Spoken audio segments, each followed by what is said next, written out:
कोई जुड़े तो फिर हम शुरू करें कहानी।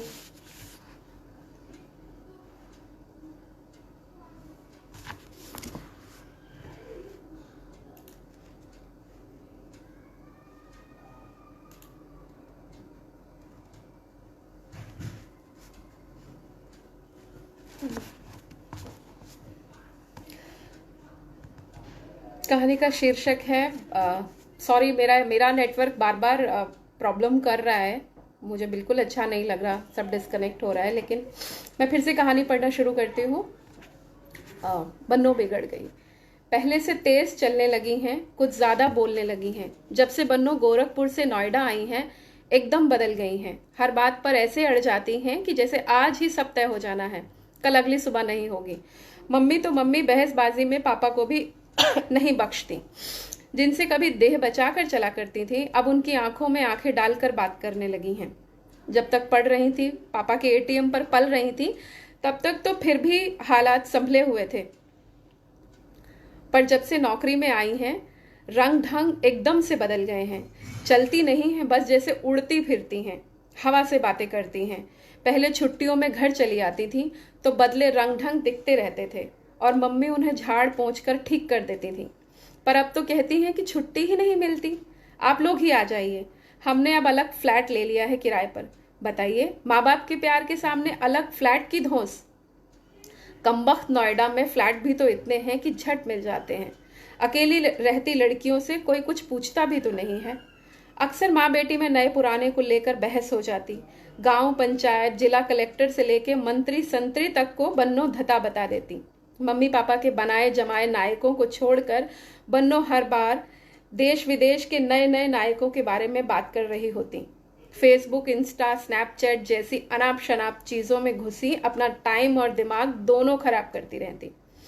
इस बार तो मम्मी का कलेजा धक हो गया जब बन्नो ने उन्हें मम्मी पापा नहीं, माँ पिताजी कहकर संबोधित किया। उसी मोबाइल पर जो पापा ने उन्हें फर्स्ट क्लास डिग्री पूरी करने पर गिफ्ट किया था, कि जैसे बता रही हूं कि आप लोग इतने पुराने पड़ गए हैं कि मम्मी पापा कहलाने की बजाय माँ पिताजी जैसे पवित्र वात्सल्यमयी संबोधनों में ही आपको संरक्षित कर देना चाहिए। गोरखपुर और नोएडा में ऐसा क्या अंतर है जो बन्नो हाथ से निकली जा रही हैं? यह तो वही जाने जो पहले गोरखपुर में रहे 20 साल, फिर नोएडा में। यानी सिर्फ गोरखपुर में रहना या सिर्फ नोएडा में रहना ही काफी नहीं है, दोनों की समझ होनी चाहिए। माँ पिताजी यानी मम्मी पापा की समझ में तो अब बात सीमा से बाहर हो रही थी। रही सही समझ पर पानी बन्नो ने फेर दिया। बोली, आप नहीं समझेंगे। शहर से कुछ नहीं होता, सब सोच से होता है, माहौल से होता है।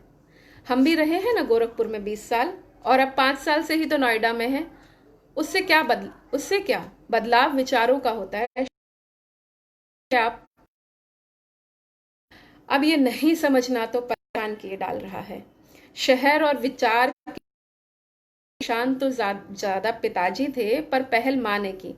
दोनों को समझने के लिए मम्मी ने तय किया कि हो आए हम भी नोएडा कुछ दिन, देखें जाकर कैसे और क्यों बदल गई है हमारी बन्नो इतनी। कोई और तो नहीं जो भोली भाली बन्नो को उल्टी पट्टी पड़ा रहा है। बेगाने देश की हवा का कोई भरोसा नहीं। सो मम्मी ने बिना ज्यादा देर किए गोरखपुर से नोएडा के लिए गाड़ी पकड़ ली। मम्मी को लिवाने बन्नो भी नई दिल्ली रेलवे स्टेशन पर समय रहते पहुंच गई। झट दौड़कर गाड़ी से सामान उतारा, कुली के कंधे पर लदवाया और कैब बुक करके घर ले आई। वीकेंड था, सो बन्नो चाहती थी कि मम्मी को आसपास के मॉल घुमा लाएं, पर मम्मी तो अभी तक बन्नो के कपड़ों में ही अटकी पड़ी थी। सुविधाएं तो सब बढ़िया हैं, लड़की पहले से ज्यादा सयानी भी हो गई है, बस पहनने ओढ़ने का ढंग भूल गई है। ये भी कोई बात हुई कि हौजरी का पजामा पहने स्टेशन चली आई। एक भी ढंग का सलवार सूट बन्नो की अलमारी में नहीं है। ऑफिस भी जाती हैं तो वही बेमेल अजब ढंग के कपड़ों में। माँ के टोकने पर एक दिन सूट पहना तो उसमें चुन्नी नहीं, और सलवार तो छोड़िए, पजामे भी पूरी नहीं। कह रही थी कैप्री है, होती है। उसमें मोरनी से पैर अलग चमक रहे थे। मम्मी ओढ़नी के बगैर बन्नो का कसा सीना देखें कि कैप्री से झांकती। हे राम! तो तुरंत फुरत राय ये बनी कि इससे तो अच्छा है कि एक अच्छा लड़का देखकर बन्नो का ब्याह कर दिया जाए। दोस्तों के साथ जब बन्नो को मम्मी ने एक ही प्लेट में एक दूसरे की झूठी चम्मच और निवालों को झपटते देखा। तब तो विवाह वाली राय और पक्की हो गई। इतने उच्च कुल के ब्राह्मण परिवार की इकलौती संतान जाने किस किस की झूठन खा रही है। अजब ढंग से रंगे बालों वाले लड़के लड़कियों को देखकर मम्मी पूछना चाहती थी कि कौन किस जात का है, इसके पापा क्या करते हैं, पर बन्नों ने ऐसे आंखें तरेरी कि मम्मी चुप लगा गईं। हालांकि मम्मी ने यह सब तो पापा को नहीं बताया, पर इतना जरूर कह दिया कि शादी विवाह अपने समय से हो जाए वही अच्छा है, इसलिए बन्नों के लिए घर वर खोजना शुरू करें। फोन पर और बता भी क्या, साथ में मौन की भाषा भी समझ आ ही जाती है। तो पापा भी बिना कुछ ज्यादा कहे कुछ कुछ हालात समझ ही गए। अब पढ़ी लिखी लाड़ से पली और अब तो कमाऊ भी हैं, बन्नों को ऐसे किसी के पल्ले तो बांध नहीं सकते। सो पापा ने सब नाते रिश्तेदारों की मार्फत बन्नों के लिए वर घर को तलाशना शुरू कर दिया। बहुत खोजबीन करके एक लड़का मिल भी गया, आर्मी में किसी बड़ी पोस्ट और अपने ही जिले में तिवारी जी का लड़का। कहावत भी है ना, एक तिवारी सब पर भारी। उस पर आर्मी की एजुकेशन कोर में बड़ी पोस्ट पर घर का इकलौता लड़का। 10 लाख में बात तय हुई, इससे कम में कहाँ मिलेगा अच्छा लड़का। मम्मी से कहा कि बन्नों का एक फोटो भिजवा देवें। पापा ने तो कह दिया, पर मम्मी से पूछो कि यह भी कितना मुश्किल काम था। सारे दिन तो बन्नों मोबाइल से फोटो खींचती रहती हैं, पर जब फोटो देखने बैठे तो एक भी ढंग की नहीं। एक भी फोटो में बन्नों का मुंह सीधा नहीं था। शादी के लिए भला कोई ऐसी फोटो भेजी जाती है? कसी साड़ी सुलझे बालों में, वो तो ऐसी होनी चाहिए कि 10 उंगलियां सामने दिख रही हो कि जी सब ठीक ठाक है, लड़की पूरी साबुत है। घर आने वाले किस्म किस्म के दोस्तों से मनुहार करके मम्मी ने बन्नों को एक ढंग की फोटो खिंचवाने और भिजवाने के लिए राजी तो कर लिया, पर बन्नों यहाँ भी अड़ गई कि हम भी लड़के की फोटो देखेंगे। बिना देखे ऐसे ही किसी के साथ जिंदगी बिताने का फैसला कैसे कर सकते हैं। मम्मी ने बहुत समझाया कि गोरखपुर जाते ही फोटो भिजवा देंगी, तुम्हारे पापा देखभाल के ही हाँ किए हैं, पर मान जाएं तो बन्नों ही क्यों। खैर जैसे तैसे फोटो मंगवाई गई, पर यह तो मामला और गड़बड़ा गया। बन्नों तो फोटो देखकर एकदम बिदक गई, बोले लड़का गंजा है, हम नहीं करेंगे इससे शादी। माने वर घर पैसा पद प्रतिष्ठा पोस्ट कुल जात कुछ नहीं, बस एक ही रट लगाए हैं कि हम नहीं करेंगे शादी, लड़का गंजा है। अभी से यह हाल है तो बाद में क्या होगा। मम्मी ने कितना समझाया कि लड़का गंजा नहीं है, बस माथा जरा चौड़ा है, यह तो किस्मत वाला होने की निशानी है। पर बन्नों कहाँ मानने वाली थी, अड़ गई तो अड़ गई। अब क्या करें, अपनी चिरैया जीवन भर दुखी रहे यह भी तो नहीं देख सकते ना। सो बहुत भारी मन से पापा का भी मन बहुत भारी हो गया। बरसों से कमाई प्रतिष्ठा को अपनी ही औलाद ने बहुत गंभीर चोट पहुंचाई। यही होता आया है, यही हुआ, पर क्या करते। बुझे मन से फिर से जुट गए वर घर तलाशने के पुण्य कर्म में। लड़की का बाप होना कोई आसान काम नहीं है। इस बार पापा ने कुल गोत्र वर घर पद पैसा के साथ लड़के के बालों पर भी गौर करना शुरू कर दिया। अब उसी लड़के से कोई बात आगे बढ़ाएंगे जिसके सिर पर घने बाल हो। लड़की है, अभी लड़कपन है, कुछ नहीं समझती है, सो यह सब नखरे कर रही है, और अब तो कमाने लगी हैं, अजबे रंग ढंग है। मम्मी नरम नरम शब्दों के मरहम पापा के मन पर रख रही थी कि बन्नों ने नौकरी छोड़ दी। पूछा तो बोली बोर हो गए थे, अब नहीं खोजेंगे। बताइए, साल भर में ही बोर हो गई। नौकरी कोई आसान चीज है, ऐसे ही मिल जाएगी। लोग लाख लाख रुपया लिए खड़े रहते हैं। आपके पापा ने जिस विभाग में ज्वाइन किया, पोस्टिंग भले ही बदली हो, पर विभाग नहीं बदला, और वहीं से पूरी मान प्रतिष्ठा के साथ रिटायर हुए। और ये है कि एक ही साल में बोर हो तो बहुत कुढ़ा, पर क्या करती, बिटिया से जबरदस्ती तो नहीं कर सकती थी ना। पर ये क्या, मम्मी पापा पहले जितने परेशान हुए थे अब की बार उतने ही हैरान भी थे, और बन्नों पर हृदय से गदगद हुए जा रहे थे जब बन्नों ने बताया कि उन्हें एक नई कंपनी में और भी ज्यादा तनख्वाह पर नौकरी मिल गई है। माँ बाप के लिए इससे बड़ी खुशी की बात क्या हो सकती है। संतान का लोग इतना लोहा माने हैं कि झट दूसरी नौकरी ऑफर कर दी। प्रतिभाशाली हैं हमारी बन्नों, तभी ना पद पैसा को कुछ नहीं समझ रही। पापा ने कहा, अरे वहां बहुत नौकरी रहती हैं। बन्नों की तनख्वाह जैसे जैसे बढ़ती जा रही थी, पापा भी कुछ बजट गिनने देखने लगे थे। तो बहुत देख दाग के अब की जो लड़का पसंद आया, उसके सिर पर बाल थे काले घने। फोटो में तो पूरे दिख रहे थे। पापा ने सोचा एक बार खुद देखकर तसल्ली कर लें। लड़का बेंगलोर में नौकरी कर रहा था, बढ़िया पैकेज पर। आईआईटी पास किए, उस पर बात व्यवहार में भी बढ़िया। तो पापा को लड़का एकदम से पसंद आ गया। पापा खुश कि इस बार वर, घर और सर सब बढ़िया है। मम्मी को बताया तो मम्मी भी खुश। फोटो देखकर तो इस बार बन्नो भी खुश हो गई। बस बजट थोड़ा बढ़ गया।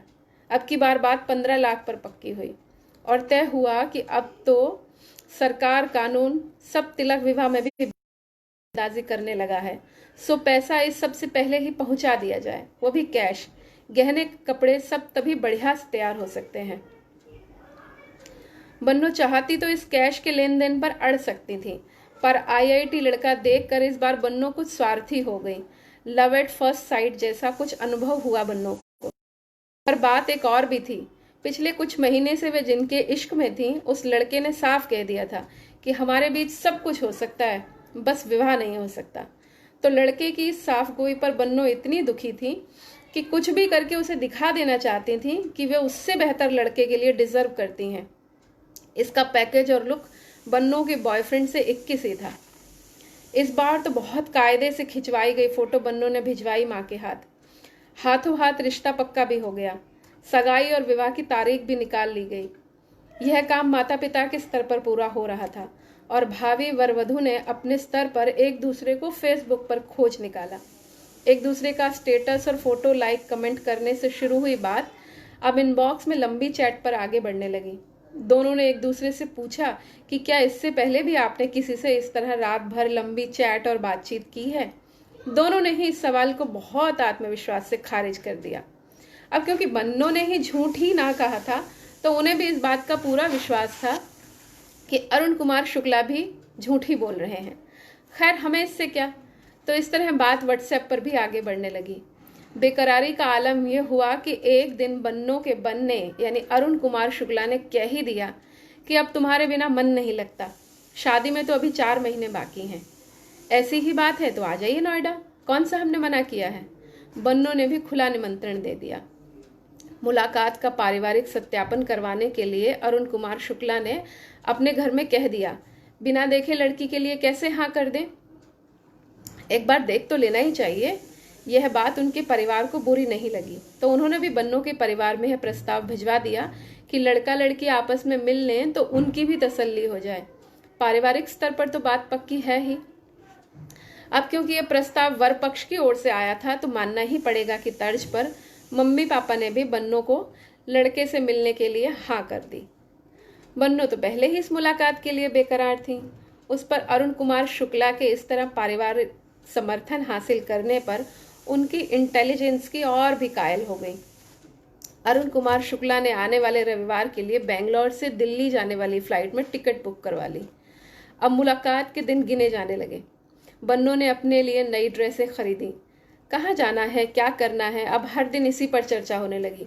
ऊपर से तय यह था कि अरुण कुमार शुक्ला सुबह दिल्ली पहुंचेंगे और दिन भर का समय बन्नो के साथ बिताकर शाम को दिल्ली में ही रहने वाली अपनी बुआ के घर चले जाएंगे।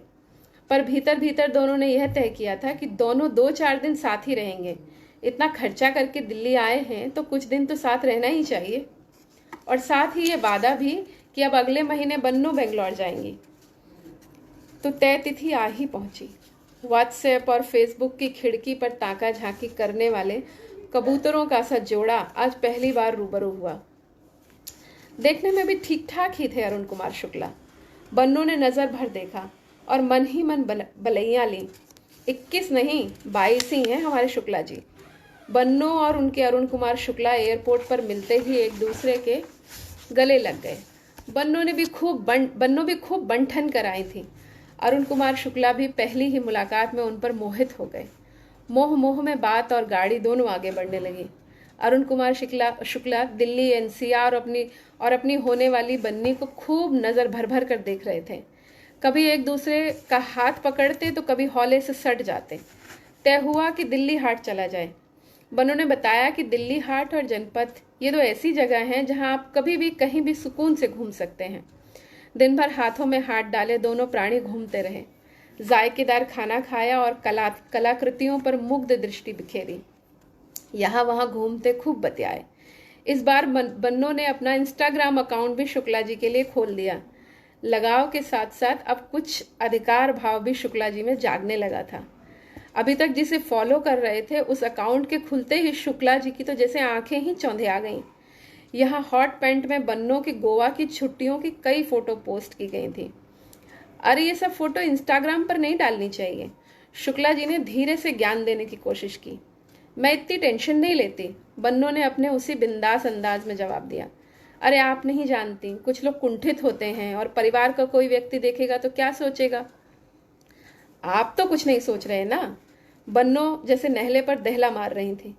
हमें मालूम है कौन देख सकता है कौन नहीं। मैंने शुक्ला जी की सब आपत्तियां बेकार की हैं।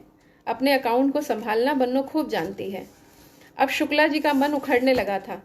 तय हुआ कि कहीं और चला जाए, कहीं किसी ऐतिहासिक इमारत में या कहीं और। शुक्ला जी का मन का उखड़ना तो बन्नो को ज्यादा समझ नहीं आया, पर कहीं और चलने में कोई बुराई भी नहीं लगी। ओखला बर्ड सेंचुरी चला जा सकता है, पर बहुत अधिक समय न लग जाए, यही सोचकर बन्नो ने कैब बुक कर ली। आखिर शुक्ला जी मेहमान है इस शहर में उनके, तो उनका ध्यान रखना उसका फर्ज भी है। अब दोनों कैब में ओखला की तरफ हो लिए। कैब में सटकर बैठना शुक्ला जी को दिल्ली हाट में खुले में घूमने से ज्यादा बेहतर लगा। बीच बीच में कभी चोरी चोरी चूम भी ले रहे थे। बातों का विषय कुछ कुछ हॉट होता जा रहा था। गोवा में तो तुम बहुत हॉट कपड़े पहनी थी, आज हमसे मिलने क्यों ये सूट सलवार पहनकर आई, ताकि होने वाले पति पर इम्प्रेशन अच्छा पड़े। अरे नहीं, वो तो आज हमको पीरियड आए थे ना, इसलिए सोचा सलवार सूट ही ठीक है। जीन्स में डर लगता है कहीं स्पॉटिंग ना हो जाए। आज सेकंड डे है ना, तो हमें फ्लो ज़्यादा रहता है। शुक्ला जी का चेहरा झेप गया। आहिस्ता बोलिए, क्या पीरियड कर रही हैं, ड्राइवर सुन रहा होगा। शुक्ला जी ने यथासंभव धीमे बोलते हुए कहा। इसमें धीमे बोलने की क्या बात है, ये तो नेचुरल प्रोसेस है। हाँ हाँ ठीक है, तब जरूरी है क्या इतना खुलकर बोलना, वो सुन रहा है। शुक्ला जी, जब आप इतनी देर से हमें किस करने की कोशिश कर रहे थे तब ड्राइवर नहीं देख रहा था, और अब हमने पीरियड का नाम ले दिया तो ड्राइवर को कान उगाए। तब से तो आंखें थी ही नहीं किसी की। अब की तो बन्नो एकदम बिगड़ गई। साले ड्राइवर के घर की औरतों को का पीरियड नहीं आते हैं। मर्द लोग सड़क किनारे पेशाब करते रहें तो बुरा नहीं, हम पीरियड पर बोल दिए तो आपको ऑब्जेक्शन हो गया। ये तो बहुत छोटी मानसिकता है। आईआईटी पास शुक्ला जी को समझते देर नहीं लगी कि ये ड्राइवर के नाम से झाड़ उन्हीं को पिलाई जा रही है। जितना सटे थे उतना ही दूर हो गए। तुम कुछ ज्यादा ही हाइपर हो रही हो, हमें ज्यादा भाषण देने की जरूरत नहीं है। ये फेमिनिज्म की बातें आप अपने फेसबुक अकाउंट पर ही लिखिएगा। हमारे साथ ये सब नहीं चलेगा। हमारे साथ रहना है तो कुछ तो लिमिटेशन फॉलो करनी ही पड़ेंगी। तुम्हारे साथ अब के बन्नो तो आग बबूला हो गई। साले तुम ही हमारे साथ नहीं चलोगे। साले, ये क्या तरीका है बात करने का, आप इस तरह हमसे बात करेंगी। ड्राइवर गाड़ी रोको, हमें नहीं जाना कहीं भी। शुक्ला जी ने तमतमाते हुए अपना पिट्ठू बैग उठा लेना चाहा। बन्नो भी हमारी कहाँ कम है। शुक्ला जी के गुस्से से ज्यादा दम तो उनके हाथों में था। बन्नो ने झटक कर बैग शुक्ला जी के हाथ से छीन लिया और उन्हें उठने से पहले ही वापस सीट पर बैठा दिया। ए भैया, तुम गाड़ी चलाते रहो। आप हमारे शहर में आए हैं हमारे बुलावे पर, इस तरह बीच रास्ते में तो आपको उतारेंगे नहीं। अपनी बुआ का पता बताइए, ड्रॉप लोकेशन चेंज कर देते हैं। यही गाड़ी आपको आपकी बुआ जी के घर पहुंचाएगी। जिस क्षण बन्नो ने झटके से बैग और शुक्ला जी पर अपना अधिकार दिखाया था, वे उससे एक पल को रीझ ही गए थे। पर लोकेशन चेंज करने की बात सुनकर उनके तोते उड़ गए। तो क्या बन्नो गई उनके हाथ से? बन्नो ने लोकेशन चेंज कर ओखला से लक्ष्मी नगर कर दी। गाड़ी और ड्राइवर जैसे बन्नो का हुक्म मानते हुए चुपचाप आगे बढ़ते रहे। पूरे माहौल में शुक्ला जी सबसे गैर जरूरी हो गए। पूरे रास्ते दोनों के बीच चुप्पी पसरी रही। बन्नो बाई खिड़की में देखती रही और शुक्ला जी की नजर दाई खिड़की से नहीं हटी। उनके चेहरे पर सफर में लुट जाने के भाव थे, तो बन्नो की आंखों में अब भी गुस्सा था। अपनी मंजिल पर पहुंचकर आईआईटी पास शुक्ला जी उतर गए, पर बन्नो अपनी सीट पर बैठी रही। उसे अपने आगे का सफर तय करना था। बहुत धीमी आवाज में कि ड्राइवर न सुन पाए, शुक्ला जी ने कहा, अपने पिताजी से कह दीजिएगा कि लड़का हमें पसंद नहीं है, कहीं और देखें। पर न गुस्सा कम हुआ था, न बन्नो की आवाज धीमी हुई। हमें अपने पापा से क्या कहना है वो तो हम कह ही लेंगे। आप अपने बारे में सोचिए कि आप अपनी मम्मी से क्या कहेंगे। इस बार तो बन्नो ऐसी बिगड़ी कि शुक्ला जी की तरफ देखे बगैर ही खट से गाड़ी का दरवाज़ा बंद कर लिया। शुक्रिया, कहानी समाप्त हो गई।